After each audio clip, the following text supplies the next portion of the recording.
Kansas City, a sold-out Arrowhead Stadium under blazing summer heat. 2 unbeaten teams. 1 ticket to the World Cup semifinals. And in the middle of it all, a 39-year-old icon chasing one more chapter of history. This is the story of how Argentina survived Switzerland in a quarterfinal that had absolutely everything: a disputed red card, extra-time drama, and a moment nobody in that stadium will ever forget.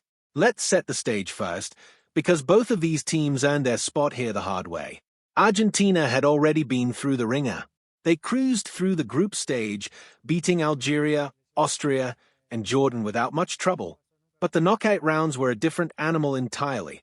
They needed extra time to get past Cape Verde in a 3-2 thriller, then somehow clawed back from behind to beat Egypt 3-2 in the round of 16. 2 matches, 2 comebacks, and a team that was clearly feeling the pressure of expectation. Switzerland's path looked completely different on paper, but just as impressive. They also topped their group without a single loss. They handled Algeria comfortably in the round of 32, then went the distance against Colombia, a scoreless draw through 90 minutes before winning it on penalties. Not flashy, but relentless, built on a defense that, heading into this match, hadn't conceded a single goal from open play in the entire tournament. And here's the number that made everyone talk before kickoff. Switzerland had faced Argentina 7 times in history and never once won. Not once. That includes a heartbreaking extra-time loss back in the 2014 World Cup round of 16. So the Swiss weren't just chasing a semifinal spot. They were chasing history itself, trying to shake off a ghost that had followed their program for over a decade. Of course, the biggest storyline walking into Arrowhead Stadium was Lionel Messi. Coming into this quarterfinal, he had been nothing short of scary. 8 goals across his last 5 World Cup appearances. At an age where most players have long retired from international football, Messi looked like he was somehow getting sharper.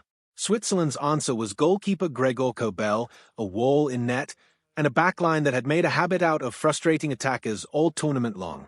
Their one significant blow, losing midfielder Johan Manzambi to injury, a gap they'd have to cover without their usual options. So when the whistle blew, the tension in that stadium was thick enough to touch.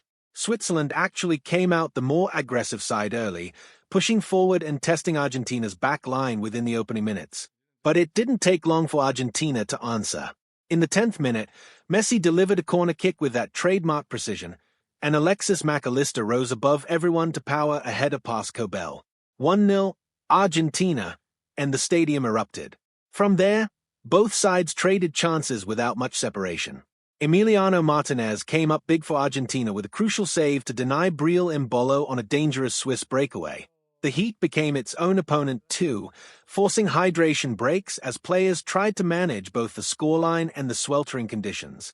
Argentina carried their 1-goal cushion into halftime, but anyone who's watched Switzerland all tournament knew they weren't done fighting. They proved it in the 67th minute.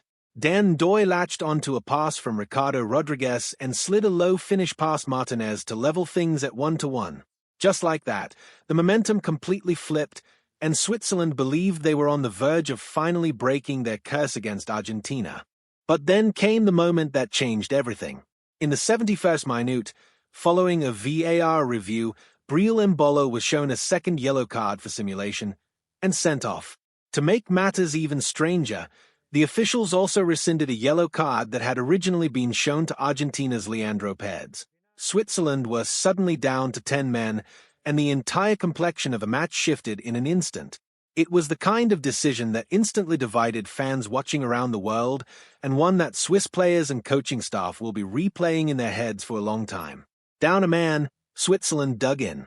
They brought on Sylvain Widmer to shore up the defense, and remarkably, they held their line. Argentina threw everything at them in the final stretch. Corner after corner, a header from Mac Allister that drifted just wide, a low Messi effort that grazed the post. But Switzerland's 10 men refused to break. When the final whistle sounded at the 90-minute mark, the score was still tied 1-1. Extra time it was.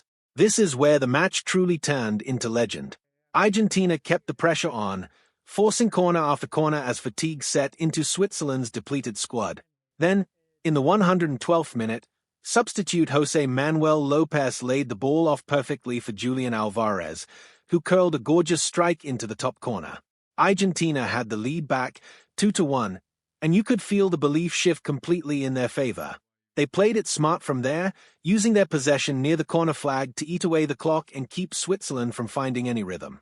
And then, deep into stoppage time of extra time, in the 120th plus first minute, Argentina delivered the final blow. Thiago Almoda's shot was parried away by Cobel, but Lautaro Martinez was right there to bury the rebound. 3-1, Argentina. Game over. When the whistle finally blew, Argentina had done it again, surviving a third straight knockout battle, this time against 10 men and a Swiss side that fought until the very last kick. Messi's fingerprints were all over the win, from that opening corner to the chances he kept creating deep into extra time. But this victory belonged to the whole squad, to Mac Allister's header, to Martinez's saves, to Lopez and Alvarez and Almoda coming off the bench to change the entire match. Switzerland will look back at this one with heartbreak. 10 men, a controversial sending off, and a defense that had barely been breached all tournament. And still, somehow, it wasn't enough. Their historic winless streak against Argentina now stretches to 8 matches. For Argentina, though, none of that matters right now. They are through to the semifinals, still unbeaten, still chasing another World Cup crown, and still riding the magic of a Lionel Messi who refuses to slow down. Kansas City just witnessed one of the wildest quarterfinals in recent World Cup memory, and Argentina's road to glory rolls on.